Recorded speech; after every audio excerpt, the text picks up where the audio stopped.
5 morts par noyade hier, 91 depuis début juillet. Face à ce lourd bilan, le ministère de l'Intérieur appelle les vacanciers à la prudence. Mais pour un syndicat de police, ces drames s'expliquent aussi par un manque de maîtres nageurs sauveteurs. En 11 ans, le nombre de CRS affectés sur les plages a diminué d'un tiers.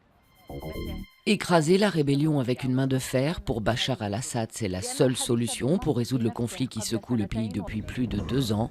Quelques jours après la prise d'un quartier de Homs aux mains des rebelles, le président syrien encourage l'armée à combattre sans relâche ceux qu'il appelle les terroristes. Le roi Mohamed VI annule la grâce accordée à un pédophile espagnol multirécidiviste, une décision à caractère exceptionnel qui vise à apaiser la colère après sa libération.